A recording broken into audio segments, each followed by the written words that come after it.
자, 6번 문제. 6번 이제 법인세 문제죠. 6번에 법인세법상 납세 의무에 관한 설명이다. 옳지 않은 것은 1번. 사업의 취적 관리 장소가 국내에 있지 아니하면서 본점 또는 주사무소가 외국에 있고 구성원이 유한 책임 사원으로만 구성된 단체는 외국 법인으로 본다. 그렇죠. 외국 법인의 정의 맞습니다.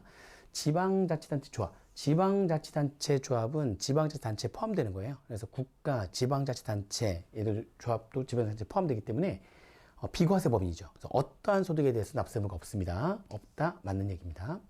3번. 비영리 내국법인의 각 사업에서 소득은 세법상 수익사업에서 생기는 소득으로 한정한다. 그렇죠? 비영리 법인은 수익사업 소득에 대해서만 납세 의무가 있죠. 맞는 얘기네요. 그죠? 그 다음에 4번. 비영리 외국법인은 청산소득에 대한 납세 의무가 없으나 비영리 내국법인은 청산소득에 대한 납세 의무가 있다. 라고 되어 있네요. 이게 틀렸네요, 이게. 청산소득에 대한 납세 의무는 비영리 법인의 경우에는 이 청산소득도 소득이잖아요. 청산소득 자체도 또 다른 비영리 법인에게 귀속이 되거나 국가에 귀속이 되기 때문에 청산소득에 대해서 납세 의무를 지지 않는다라고 이렇게 해놨죠. 그래서 비영리 외국 법인이든 비영리 내국 법인이든 청산소득에 대한 납세 의무는 없습니다. 그래서 있다 해서 답이 4번이 되겠죠. 그죠? 그리고 연결납세 방식 적용받으려면 관할 지방국세청장으로부터 승인을 받아야 된다. 맞는 얘기 했죠? 6번 문제 이렇게. 7번 문제. 법인세법상 소득 처분에 관한 설명이다. 옳지 않은 것은 1번. 입금에 산입한 금액 중 사회로 유출된 것이 분명하나 그 처분이 배당, 상여, 기타 세출에 해당하지 않는 경우는 기타 소득으로 처분한다 해가지고요. 요거는 정의죠, 정의. 2번에 입금에 산입한 금액이 사회에 유출되지 아니한 경우에 유보 또는 기타. 사회로 유출되지 않으면 유보 아니면 기타죠. 3번에 입금에 산입한 금액 중 그 기속이 불분명해서 대표자에게 상여로 처분한 경우에 당해법인이 그 처분에 따른 소득세 등을 대납하고 이를 손비로 계산함에 따라 입금에 산입한 금액은 기타 사회 유출로 처분한다. 그렇죠? 귀속자 불분명은 대표자 상여죠. 대표자 상여 처분에 대한 소득세를 회사가 대납했어요. 회사가 소득세를 낸 거니까 법인이 낼 세금이 아니니까 송금불산입 사회 유출이 되는 거죠. 근데 그거는 또 상여로 하지 않고 기타 사회 유출로 끊어버린다고 그랬죠. 귀속자 불분명에 의한 대표자 상여 처분에 대한 소득세를 대납하고 그걸 회사가 비용으로 계산하게 되면 그러면 이것도 송금불산입 사회 유출인데 얘는 기타 사회 유출로 끊어준다. 그렇죠? 맞는 얘기. 4번. 천재지변으로 장부나 그 밖의 증명서류가 멸실되어 법인세 과세표준을 추계 결정하는 경우에 그 추계에 의한 과세표준과 결산서상 단계순이익과의 차액을 기타세 유출로 처분한다. 그죠? 요게 내용을 보시면은 원래 천재지변이 아니라 이게 아닌 일반적으로 추계 결정할 때 추계 결정을 하는데 원래 원칙 추계 결정했을 때 원칙은 장부상 법인세 비용 차감된 순이익과 추계 결정으로 인한 세법상의 소득 금액이 차이나는 금액은 입금 산입하고 대표자 상여로 처분하는 게 원칙이죠. 그죠? 추계 결정하는 거니까 장부가 없잖아요. 장부 증빙이 없으니까 귀속자가 누군지 알 수 없는 거죠. 대표자 상여로 처분하는데 천재지변으로 인해 가지고 추계 결정하는 경우에는 그때는 추가적인 과세를 하지 않기 위해서 기타세 유출을 처분하는 거죠. 그죠? 그래서 4번도 맞는 문구. 5번에 입금에 산입한 금액 중 사회로 유출되어 그 귀속자가 당해법인의 주주면서 임원인 경우 주주면서 임원이면 임원으로 보는 거죠. 너무 쉽다. 답은 상여로 해야 되는 거니까 틀린 거는 5번이 되겠습니다. 자, 여기까지는 풀만하죠. 자, 8번 문제입니다. 근데 8번 문제를 딱 보니까 8번 문제에 이게 생각보다 어려운 문제는 아닌데 지금 9개나 지금 자료가 나와 있잖아요. 그 9개 자료를 일단 보면서 얘네들을 세모종을 해서 그 자본과 적립금 조면서 을표에 유보나 마이너스 유보로 지금 남는 게 아닙니까? 그 자본과 적립금 조면서 을표에 기재될 기말 잔액은 유보나 마이너스 유보의 세모종들이 어떤 것들인지 다 찾아야 되는데 9개를 다 봐야 되잖아요. 생각보다 시간이 많이 걸립니다. 저는 일단은 초반에 생각보다 시간이 좀 걸리겠다. 스킵. 8번 스킵. 어려워 스킵하는 게 아니라 일단 9개나 되기 때문에 시간이 좀 걸린단 말이에요. 생각보다. 일단은 스킵. 그래서 9번으로 바로 갑니다. 9번. 말문제니까 이것도 뭐 할만하겠죠. 법인세법상 입금 및 입금 불산입에 관한 설명이다. 옳지 않은 것은 1번. 법인세 과세 표준을 추계 결정하는 법인은 임대보증금에 대한 간주임대료를 입금에 산입하되 주택임대보증금에 대한 간주임대료는 입금에 산입하지 않는다. 틀린 건데 추계 결정한대요. 추계 결정하면 장부 기장이 안 돼 있잖아요. 장부 기장이 안 돼 있으면은 간주임대료 계산할 때는 상가 사무실에 대한 보증금뿐만이 아니라 주택에 대한 보증금도 간주임대로 계산하는 거죠. 추격전 하지 않는다? 답 바로 1번이네요. 그죠? 답 바로 구했으면 바로 넘어갑니다. 그죠? 나머지 거 보면 뭐 특수한 계좌인 개인으로부터 유가증권을 저가로 매입하게 되면 시가와 그 매입가의 차익을 입금회사에 반다. 맞는 얘기. 각 사업에서 생기는 사업 수익 금액은 입금회사 산입하되 기업회 기준에 의한 매출 내누리 이하고 매출 할인액은 입금회사 산입하지 않는다. 맞는 얘기. 자기 소각에서 생긴 소각이익을 소각일로부터 2년 내에 자본에 전입함에 따라서 무상주를 수령하는 것은 의제배당, 예외적인 의제배당이 되는 거죠. 입금회사 산입한다. 맞는 얘기. 과온화 법인세에 대한 환급금과 그 환급에 대한 이자를 수령한 경우에는 그 금액은 입금회사 산입하지 않는다. 법인세는 지출할 때 송금불산입이니까 송금불산입된 금액이 환급되면 입금불산입되고, 그죠? 그리고 환급금에 대한 이자, 환급가산금은 무조건 입금불산입되고, 입금산입하지 않는다. 맞는 얘기. 답은 옳지 않은 거는 1번입니다. 1번 너무나 확실하게 1번 다 알고 있는 내용이라면 체크하고, 저 같으면 안 보고 바로 넘어가요. 시간이 없잖아요. 확실하니까. 자, 10번 문제입니다. 자, 다음 자료를 이용해서 지주회사가 아닌 영리내국법인인 주기사 A의 제21기 사업연도 수입배당금 입금 불산입액을 계산한 것으로 옳은 것은, 수입배당금 입금 불산입은 이게 P투자회사별로, PCD가 P투자회사죠? P투자회사별로 하면 되는 거고요. 3월 중에 수입배당금을 지금 600만원, 600만원, 300만원, 총 1,500만원을 수령해서 수익으로 계산을 했대요. 법인세법상 장부가액 나오고 지분율 나오고 다 비상장법인이죠. 전부 다 비상장법인이고 주식 취득일이 남아있는데 배당 기준일 잘 보셔야죠. 배당 기준일이 2020년도 12월 31일이니까 언제나 수입배당 외국세입을 할 때는 배당 기준일 전 3개월 내 취득한 주식 여부를 따져봐야죠. 배당 기준일 전 3개월 내 취득한 주식이라면 수입배당 외국산입 적용 배제니까. 보니까 지금 C는 2020년도 11월 15일 날 취득했으니까 수입배당금 입금사입 적용 배제입니다. 그죠? 그럼 B하고 D만 수입배당 입금사입을 하면 되는 거고요.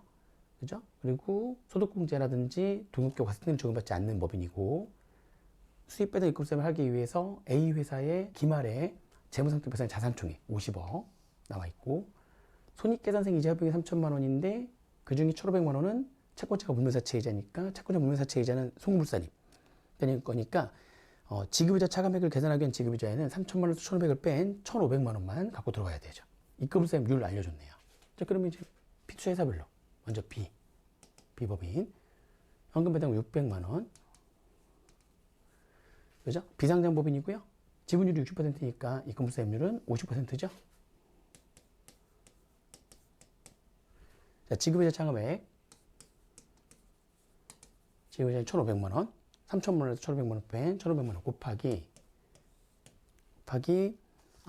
총자산의 적수, 총자산의 적수인데 BS상 기말의 자산이 1년 내내 있었다고 보는 거죠.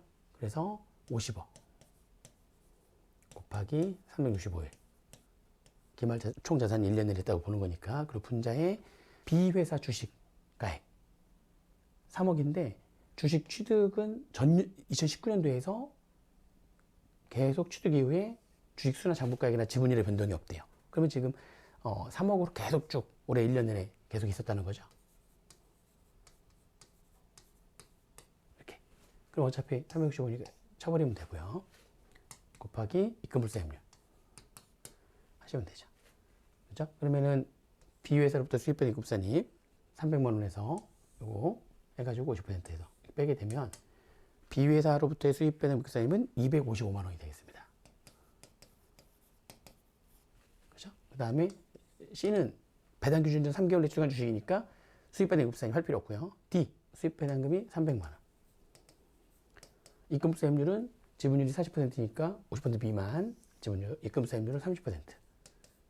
그죠? 지급이자 차감액을 계산하기 위한 지급이자는 1,500만 원. 곱하기, 어차피 1년 내내 존재하는 거니까 365일 곱할 필요 없죠? 500억 분의 여기 6억. 곱하기 입금불사임률 30%. 그죠? 여기서 이거 빼면 되죠. 그러면 D회사로부터의 수입배당금 입금산입은 36만 원. 그래서 두 개 합하면은 291만 원이 답이 되겠습니다. 291만 원. 답은 4번이네요. 그죠? 자, 11번 문제. 다음 자료를 이용해서 제조업을 영위하는 중소기업인 영리내국법인 주기사 A의 21기 사업연도 접대비 한도초과액을 계산하는 것으로 옳은 것은, 접대비 한도초과액은 뭐 그렇게 어렵게 출제되진 않아요.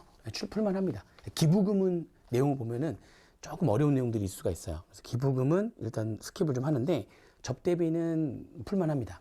좀 딱 봤을 때 스킵해야 될 거. 기부금. 그 다음에 아까처럼 쉽지만 여러 개가 있는 거.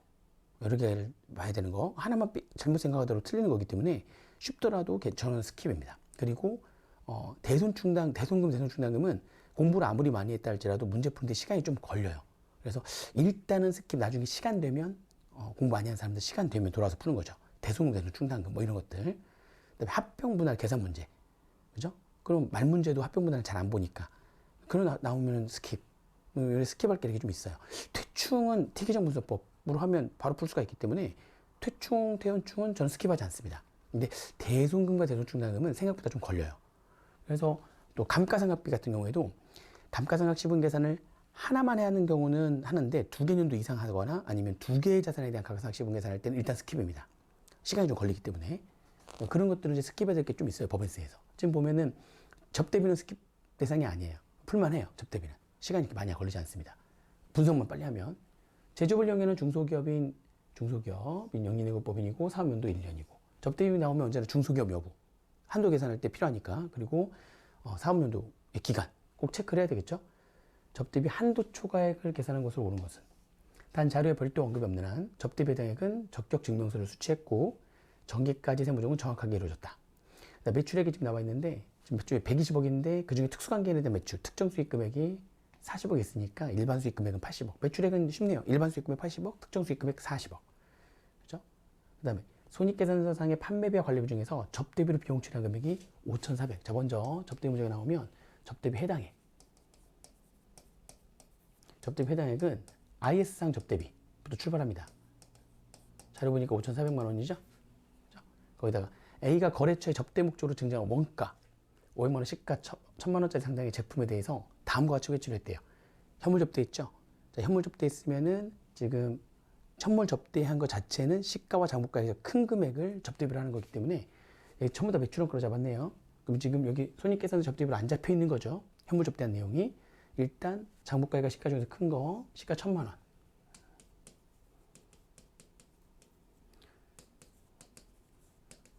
그 다음에 현물 접대 세 번째 케이스죠. 내가 자가 생산한 제품을 현물로 접대하는 경우에는 접대비와 관련한 부가세 매출세액이 뜹니다. 이렇게 부가세 예속 접대비 관련 부가세 매출세액 재화의 공급으로 이제 의제가 되기 때문에 접대비와 관련된 부가세 매출세액이 뜨는 거고요. 접대비와 관련된 부가세 매출세액도 접대비가 되는 거죠. 근데 지금 접대비를 하지 않고 매출원가를 했기 때문에 그죠? 접대비 해가지고 접대비와 관련된 부가세 매출세액 100만 원도 접대비가 돼야 되는 거죠. 지금 어차피 접대비 한도 초과만 물어보는 거니까 이게 플러스 하면서 장부상의 접대비와 세법에서 바라보는 접대비의 차이 나는 금액을 플러스 마이너스 하는 거니까 장부와 세법 간의 차이가 나는 것들이라고 그랬죠. 중간에 플러스 마이너스 하는 것들은. 이 장부와 세법 간의 차이가 나는 것들 중간에 플러스 마이너스 하는 건데 얘네들은 그러니까 세무조정 할 거냐 말 거냐. 현물 접대할 때 장부가액과 시가 차이로 인해 가지고 플러스 마이너스 하는 것들은 결국에는 평가 이익이나 평가 손실이라고 하는 아이스 계정 차이를 수반하는 거기 때문에 세무조정 할 필요 없이 플러스 하면 되는 거고요. 또 이 매출세액도 매출원가로 지금 되어 있는 거죠. 매출원가로 되어 있는 거를 접대비로 가져오는 거니까 IS 계정상의 차이죠. 그래서 얘네들은 추가로 세무조정 할 필요 없이 플러스만 해주시면 됩니다. 그리고 복리후생비에는 직원들이 종업원이 중요한 단체에 지출한 복리시설비가 포함되어 있대요. 그렇죠? 종업원이 만든 단체에 복리시설비를 지출했을 때 그 종업원이 만든 단체가 법인이냐 법인 아닌 단체냐. 법인이면 노조 같은 단체니까 법인이라면은 접대비가 되는 거고요. 법인이 아닌 단체라면 종업원이 만든 단체가 법인이 아닌 단체라면 동호회 같은 거니까 그냥 복리후생비죠. 회사 경리의 일부로 본다.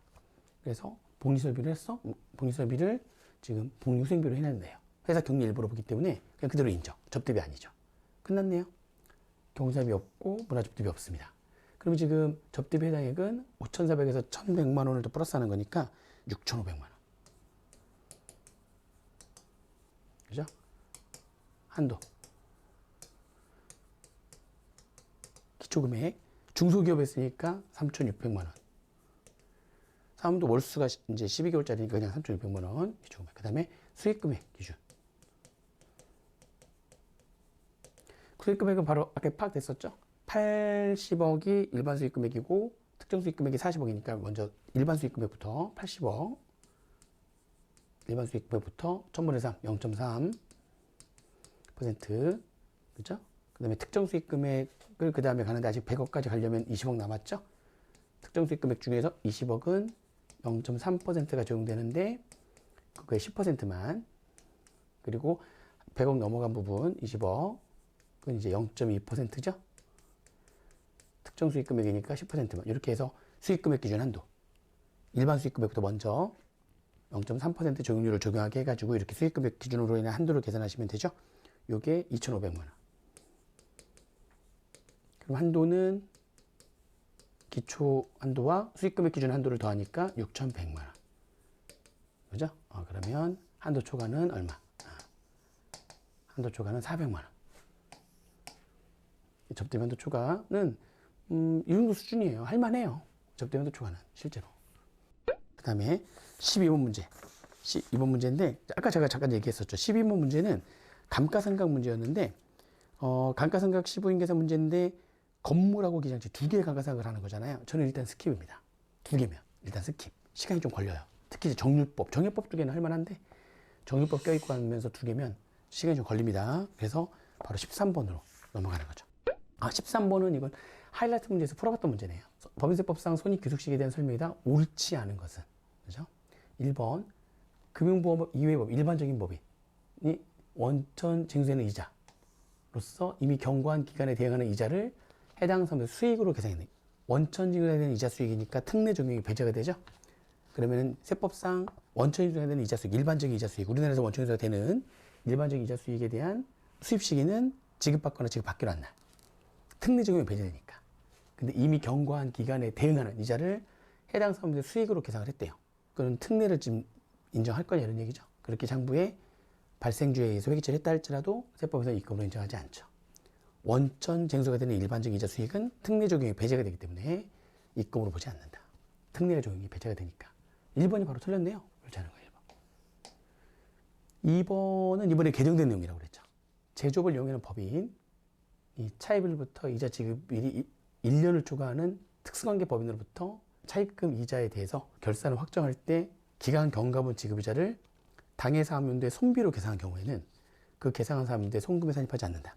일반적으로 모든 이자 비용은 원래 작년까지 모든 이자 비용은 기간 경과분에 대한 이자 비용을 장부의 비용으로 손비로 계산을 하면 세법에서 걔를 송금으로 인정을 했죠. 특례를 모든 이자 비용에 대해서는 후급 조건인데 기간 경과분에 대한 이자 비용을 차변의 이자 비용, 대변의 비지급 이자 이렇게 발생주로 회계 처리하게 되면 세법에서 걔를 송금으로 인정을 했단 말이에요. 특례가 적용이 됐죠. 그런데 올해는 이자 비용 중에서 아무리 기간 경과분에 대한 지급 이자를 장부의 손비로 비용으로 계산했다 할지라도 걔를 송금으로 인정하지 않는 특례가 적용되지 않는 게 하나 생긴 거죠.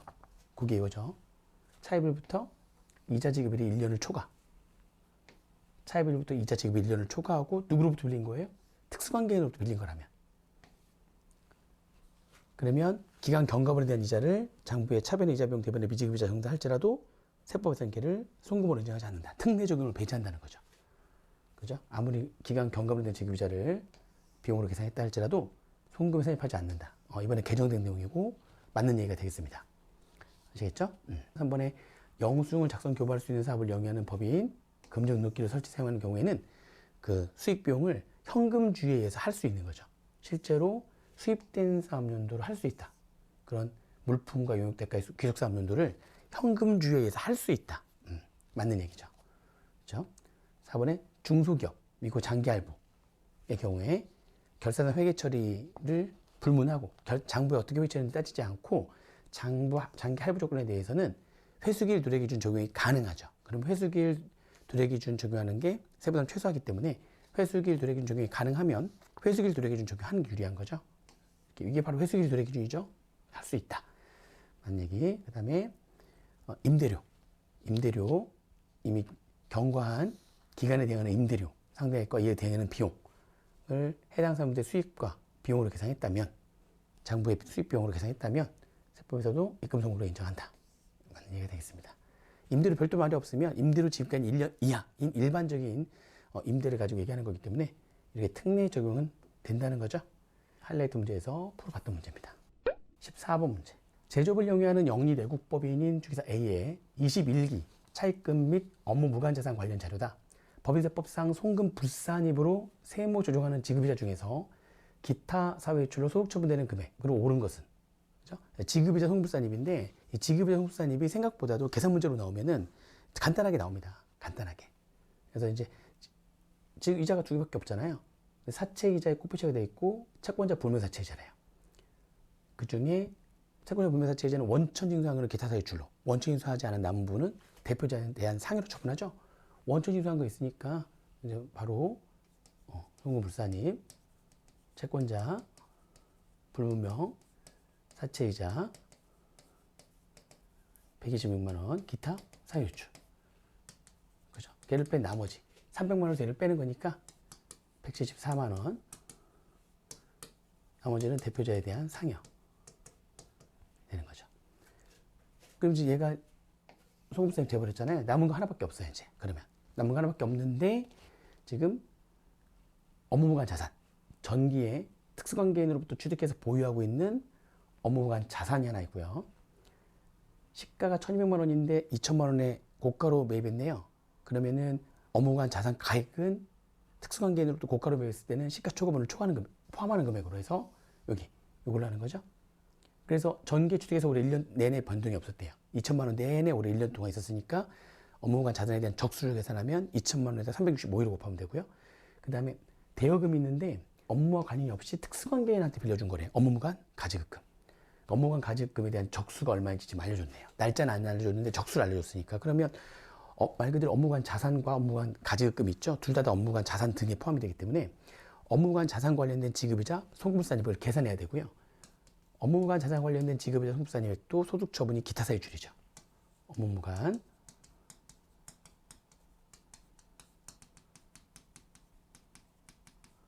자산 관련 이자. 그죠? 요거 이제 금액 계산해야 되고, 이것도 기타 사유출. 문제가 지금 기타 사유출로 소득 처분되는 금액을 물어봤기 때문에 요거 계산해가지고 하시면 되는데, 산식 자체는 이렇게 돼 있죠. 산식대로 해도 되고 좀 빨리 풀 수도 있어요. 먼저 이제 산식은 지급이자 곱하기 차입금 적소분의 업무무관 자산 적수 이렇게. 그죠? 그러면 지급이자는 윗단계 송불산되고 남은 거 지급이자는 1000만 원. 그죠? 1000만 원에 대한 차입금 적수는 365억 있죠? 그래서 사실은 이제 이 지급이자 중에서 또 연지급 수입이자나 현황자 상가액이나 상호보험 할인율 이런 게 있으면 또 빼야 되는 건데 그런 말이 없으니까 그냥 다 갖고 들어온 거죠. 그리고 업무무관 자산 적수는 2천만 원. 네, 365일. 에다가 업무무관 가지급금 18억 2,500. 네, 그죠? 요 2천만 원에다 365일을 곱하면은 요거에 대한 적수가 91억 2,500만 원 돼요. 이렇게 해서 계산하시면은 금액이 나오는 거죠. 그러면 업무무관 자산 관련한 지급이자 송금불산입액은 250만 원. 이렇게 계산할 수도 있고요. 조금이라도 빨리 하려면 개념을 알고 있다면 그러니까 결국에는 업무무관 자산과 관련된 평균이자만큼을 곱한 금액인 이자를 송금불산입하겠다는 거잖아요. 근데 지금 남아있는 차입금이 하나밖에 없기 때문에 지금 남아있는 차입금에 대한 평균이자율은 그냥 이거 하나밖에 없기 때문에 10%예요. 그러면 그냥 업무무관 자산에 대한 적수를 360으로 나누고 360으로 나누면 연평균 금액이 되잖아요. 업무관 자산에 대한 적수를 360으로 나누고 남아있는 차입금 하나밖에 없으니까 평균이자 10%를 곱해주면 됩니다. 그래도 금액은 똑같을 거예요. 볼까요? 여기 요거 요 두 개 합하면 업무관 자산 적수가 이거죠. 합계를 내면은 그냥 두 개 합계를 내면 이게 여기 이 합계는 거구나. 2천만 원에 대한 360으로 곱하면 업무관 자산에 대한 적수가 73억이에요. 그러니까 이 두 개를 합하면 이 두 개 합한 게 이제 아까 제가 적어놓은 거 91억 2,500만 원. 2천만 원에 365를 곱한 게 요거 73억이고요. 거기다가 업무관 가지급에 대한 적수가 18억 2,500이니까 두 개 합해서 91억 2,500만 원. 적수 알았으면 그 적수를 365로 나눠서 연평균 구한 다음에 남은 이자가 하나밖에 없으니까 평균 이자율이 10%죠. 이렇게 계산을 해도 답은 바로 나옵니다. 250만 원. 그러니까 평균 이자율 개념을 알고 있다면 이게 1차 시험에서는 송금사입 선수 윗단계 송금사입하고 남은 차입금이 하나밖에 없는 걸로 이렇게 많이 나오거든요. 그러면 이렇게 이런 식으로 바로 그냥 업무강 자산에 대한 적수 360으로 나눈 다음에 남아있는 이자 그거 하나밖에 없다면 바로 곱해줘가지고 금액 계산해도 똑같이 나오는 거죠. 자, 아무튼 업무보관 자산 관련한 지급일자 송부사임액은 250만 원. 기타 제출만 물어봤으니까 이거하고 이거 두 개, 얘하고 얘 두 개 합하면 되는 거죠. 두 개 합하면 376만 원이 답이 되겠습니다. 답은 4번. 이렇게. 예, 지급일자 송부사님이 계산 문제로 나올 때는 풀만해요. 그 다음에 15번 문제인데 얘기했잖아요. 15번 문제 좀 일단 스킵. 대손금하고 대손 충당금에 대한 문제가 나오면 생각보다 시간이 많이 걸립니다. 대손금에 대한 세무조정 다 하고 대손 충당금에 대한 세무조정을 해야 되기 때문에 시간이 많이 걸려요. 스킵. 그래서 16번으로 바로 갑니다. 법인세법상 특수관계인간 부당행위 계산의 부인과 관련된 설명이다. 옳지 않은 것은 1번 주식을 제외한 자산의 시가, 주식을 제외한 자산의 시가가 불분명한 경우에는 감정평가업자의 감정가액이 있으면 그 가액을 적용하며 감정한 가액이 둘 이상일 때는 평균액을 적용한다. 맞는 얘기죠? 맞는 얘기고요. 그 다음에 올해 감정평가업자라는 표현을 이 감정평가와 관련된 법령이 문구를 좀 개정하면서 감정평가업자가 감정평가법인과 감정평가사를 이제 합해가지고 감정평가업자라고 했어요. 근데 이제 이 관련된 법령이 세법이 아니라 얘 관련된 법령에서 문구가 바뀌어가지고 세법도 문구가 이번에 바뀌었는데 내용은 같아요. 똑같은데 이번에 이쪽 관련 법령에서 얘를 감정평가법인 등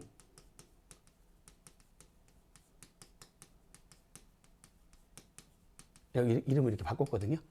그래서 같은 얘기예요, 같은 얘기. 감정평가업자라고 했던 거를 이제 감정평가법인 등 해가지고 감정평가법인과 감정평가사를 통틀어서 얘기하는 겁니다. 그래서 주식은 시가가 불분명하면 바로 상증세법상 보충평가 방법으로 가는 거고요. 그리고 주식을 제외한 자산은 시가가 불분명하면 감정가액으로 가죠.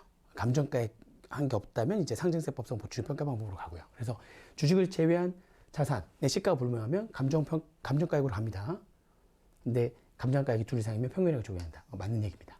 2번 금전의 대여 또는 차용의 경우에 해당 법인이 법인세 과세표준 신고와 함께 기획재정부령이 정하는 당좌대출 이자율을 선택한 경우에 선택한 사업연도와 그 이후 두 개 사업연도는 당좌대출 이자율을 시끄러운 가지급 인정이자 계산할 때 그 이자율 관련된 얘기죠. 그 이자율과 관련해가지고 당좌대출 이자율로 하겠다. 모든 대여금에 대해서 인정이자율을 당좌대출 이자율로 하겠다고 선택을 하면 선택 사업연도와 그 이후에 두 개 사업연도는 당좌대출 이자율을 시가로 하는 겁니다. 맞는 얘기.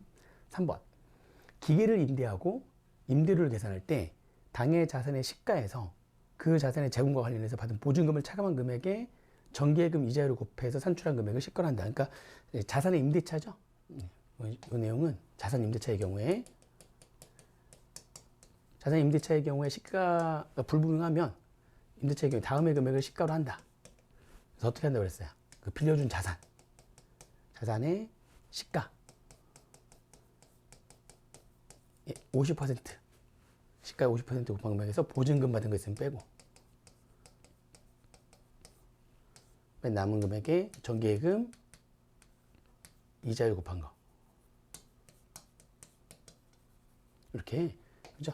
이렇게 해서 계산된 금액을 시가로 본다고 그랬죠? 근데 지금 보니까 기중에 발생했다면 곱하기 이제 365분의 임대일수 그렇게 하시면 되는데 당해 자산의 시가에서 보증금을 뺀다고 50%를 안 곱했네요. 답은 3번. 내가 빌려준 자산의 시가의 50%에서 보증금 등을 뺀 금액에 정기예금 이자로 곱한 금액을 시가로 하는 거죠. 3번이 틀린 문구가 되겠습니다. 나머지는 다 맞는 얘기겠죠. 출연금을 대신 부담한 경우에 부당해산 부인 규정은 그 행위 당시를 기준으로 해서 부당해산 부인 자체가 그 행위 당시 사항의 특수관계 있는지 아닌지 판단하는 거죠. 행위 당시 사항으로 판단하는 거니까 맞는 얘기 됐고, 그죠? 5번에 연결납세 방식을 적용받는 연결법인 간에 이번에 이거 개정된 내용입니다. 연결납세 방식을 적용받는 연결법인 간에 연결법인세액에 변동이 없는 등 기획재정부 장관이 정하는 요건을 충족해서 용역을 제공하는 경우에는 부당액 예산 부인 규정을 적용하지 않는다. 그러니까 연결 모회사와 연결 자회사 둘이서 이제 거래를 한 거예요. 거래를 했는데 연결 납세 방식을 적용하면 그러면은 어느 한쪽은 그러니까 아무튼 부당한 거래를 하게 되면 시가대로 거래하지 않기 때문에 누군가는 이익이 나고 누군가는 손해가 날 거 아닙니까 이렇게. 그죠? 이렇게 됐는데 연결납세 방식을 적용하게 되면 어차피 이익 나고 손해난 금액을 합해가지고 세금을 내다 보니까 연결 법인세액은 변동이 없죠. 그죠? 그리고 이제 기획재정부에서 몇 개 정하겠대요. 기획재정부라고 이렇게 요건을 몇 개 정해가지고 연결 법인세액에 변동이 없고 또 여러 몇 가지 요건 추가적으로 요건을 또 만들어가지고 그런 요건들을 다 충족을 하게 되면 그러면 부계부를 적용하지 않겠다 해가지고 이번에 개정된 내용입니다. 결국엔 조세의 부당한 감소가 있는 것으로 인정이 안 되잖아요. 원래 부계부의 정의 자체가 특수관계인과의 거래를 해야 된다. 특수관계의 거래를 통해서 조세의 부당한 감소가 있는 것으로 인정된 거래를 해야 된다. 그리고 고가매입 저가량도 금전자산 대차거래. 자주 발생되는 부계부의 유형은 시가하고 대가의 차익이 3억 이상이거나 시가의 5% 이상이어야 된다. 그 세 가지 요건을 모두 충족해야지만 부계부를 적용하는 거잖아요. 근데 이게 아무리 얘하고 비정상적인 거래를 했다 할지라도 연결합세 방식을 적용해버리면 한쪽은 세금을 더 그러니까 이익이 나지만 한쪽은 손해가 나기 때문에 합해가지고 세금을 계산하면 어차피 쌤쌤이 되죠. 그러면 조세에 부당한 감소가 있는 것으로 인정이 안 되다 보니까 부계부의 요건을 충족하지 못하게 되는 겁니다. 그렇게 돼서 그 요건에다 몇 가지 좀 더 정하겠다는데 아직 이제 시행 규칙이 아직 안 나와가지고 그래서 이렇게 적어놨는데 그런 요건을 충족하게 되면 연결 법인세액의 변동이 없어야 되고요. 추가로 기획재정부령으로 정하는 요건이 뭔지 모르겠는데 몇 가지 요건을 충족하게 되면 부계부 적용하지 않겠다. 조세 부당한 감소가 있는 것으로 인정되는 거래가 아니니까. 그래서 이번에 개정된 규정이다 라고 보시면 되겠습니다. 자, 그래서 16번 그 다음에 자 17번 문제를 풀려고 했는데 17번 문제가 그 내용 보시면은 결손 후 소급공제에 대한 문제예요. 결손 후 소급공제도 어려운 문제는 아닌데 생각보다 결손 후 소급공제도 시간이 좀 걸립니다. 그죠? 소급공제 시간이 좀 걸리니까 뭐 풀 사람들은 풀고요. 저는 일단 스킵. 일단 어떻게든 시간 안에 빨리 40분까지 갔다가 시간 나오면 와서 돌아와서 문제를 풀려고 하는 거기 때문에 8문제 정도는 여유 있게 버리면서 8문제에서 10문제 정도는 일단 스킵하면서 빨리 끝까지 가는 거예요. 그게 일단 중요하거든요. 저는 17번 스킵. 18번 딱 보니까 재해손실세액공제인데 내용이 어렵진 않아요. 근데 재해손실세액공제는 평소에 이렇게 자주 보는 파트가 아니다 보니까 갑자기 기억이 잘 안 나. 아무튼 재해손실세액공제는 재해상실 비율을 구해가지고 그게 재해상실 비율이 20% 이상인 경우에 재해 발생 현재 미납한 법인세 부과됐거나 부과되지 않았거나 아무튼 납부하지 아니한 미납한 법인세 또 재해상실 비율을 곱한 만큼 세공제가 되고 재해 발생에 속한 사람들에 대한 법인세 또 재해상실 비율을 곱한 만큼 재해손실세공제가 되고 근데 그런 것들을 계산을 2개를 해야 되잖아요. 그래서 이것도 시간이 좀 걸립니다. 알아도 시간이 좀 걸리기 때문에 저 같으면 17, 18번 스킵 8개 스킵해도 된다니까요. 17, 18번 스킵. 그래서 바로 19번 말문제인데 신고납부에 대한 설명이니까 풀만해요. 법인세법상 영인회군법인의 각 사업료 수수에 대한 법인세 과세 표준 및 세액의 계산과 신고 및 납부에 관한 설명이다. 옳지 않은 것은 1번 성실신고 확인 대상 내국법인이 성실신고 확인서를 제출하는 경우에 사업연도 종료한 달의 말일부터 4개월이네. 그렇죠? 성실신고 확인 대상 내국법인 해가지고 이제 2가지 법인이 있죠. 네, 원래 성실신고 확인 대상 개인사업자였는데 법인으로 지금 전환한 거죠. 그래서 전환한 지 지금 얼마 되지 않은 그런 내국법인은 성실신고 확인 대상 내국법인이 되는 거고요. 그리고 접대비 한도 계산할 때 부동산 임대업 등을 주업을 하는 소규모 법인 이어가지고 접대비의 일반 한도가 50%만 인정이 되는 그 내국법인들 있잖아요. 그 소규모 법인 있잖아요. 걔네들은 성실신고 확인 대상 내국법인이 되는 거죠. 성실신고 확인서를 제출해야 됩니다. 그래서 이 성실신고 확인 대상 내국법인이 돼서 성실신고 확인서를 제출할 때는 이게 내가 신고하는 이 법인세가 성실하게 신고하는 거다라고 하는 거를 세무서로부터 확인서를 도장을 받아가지고 내야 되기 때문에 신고할 때 시간이 좀 더 걸리죠. 그래서 한 달 더 여유를 뒀습니다. 종료속한 달의 말일로부터 4개월 이내에 법인세 과세표준 세액을 신고하는 겁니다. 맞는 얘기죠. 그 다음에 2번 납부해도 중간납세액이 1,500만 원일 때 중간납세액도 납부할 세액이 1,000만 원 초과하면 분납합니다. 중간납세액도 분납을 하는데 분납하는 거는 납부할 세액이 1,000만 원 초과 2,000만 원 이하 일 때는 1,000만 원 초과하는 금액을 중소기업이라면 2달, 일반 기업이라면 한 달에 나눠서 내는 거고요. 2,000만 원을 초과하는 경우에는 50% 이하의 금액을 1개월 또는 2개월 내에 분납할 수 있죠. 근데 1,000만 원, 1,500만 원이니까 1,000만 원 초과하는 금액 원칙인 500만 원을 1개월 또는 2개월 뒤에 분납할 수 있는데 750만 원을 분납한다고 했기 때문에 틀리면 2번이 바로 틀렸네요. 2번이 바로 틀렸네요. 그죠? 그 다음에 3번에 외부 조정 대상 법인이 외부 조정 계산서를 첨부하지 않았대요. 그러면 무신고, 신고하지 않은 걸로 봐서 무신고한세. 외부 조정 대상 법인이 외부 조정 계산서를 첨부하지 않으면은 그럼 신고하지 않은 걸로 보는 겁니다. 무신고한세를 적용한다. 맞는 얘기. 4번에 신고를 하지 아니하고 본점을 이전해서 법인세를 포탈할 우려가 있다라고 인정되는 경우에는 수시로 부과를 할 수 있는 거죠. 이게 수시부가 사유 중에 하나죠. 수시부가 사유가 두 가지잖아요. 본점 등을 신고도 하지 않고 막 이전해요. 조세를 포탈할 우려가 있다라고 인정이 되면 수시로 부과를 하는 거고요. 또 외국군에게 군납했을 때 외국군에게 군납해가 소득이 발생하는 경우에도 수시 부과를 하는 거죠. 수시 부과할 수 있다. 맞는 얘기. 5번에 천재지변, 노로그 장부, 그 밖에 증명서류가 멸실돼서 법인세 과세분의 세액을 추계 결정할 때는 이게 원래 추계 결정할 때는 2월 글소금 공제도 안 되고 외부납세 공제도 안 되고 원래 원칙이 추계 결정할 때는 그리고 또 제재가 대표자인 상여로 처분하고 원래 이런 제재들이 다 있는 거죠. 대표자 상여로 처분하게 되면 대표자한테 세금을 더 내라는 거잖아요. 그러한 제재들이 있는데 그게 추계 결정하는 이유가 천재지변 등의 불가항력적 사항으로 추계 결정하는 경우에는 아까 얘기한 금방 세 가지의 불이익을 주지 않습니다. 그러니까 천재지변으로 인해서 추계 결정하는 경우에는 그 추계 결정한 소득금액에서 2월 글소금 공제도 되고요. 추계 결정한 소득금액 가지고 계산한 법인세액에서 법인 산출세액에서 외국납세 공제도 되고요. 그리고 소득처분도 대표자 상여가 아니라 추가로 과세를 하지 않기 위해서 기타 사회줄로 끊어줄 수가 있다는 거겠죠. 그렇죠? 천재지변으로 추계 결정할 때는 불이익을 주지 않습니다. 그래서 외국납세 공제가 된다.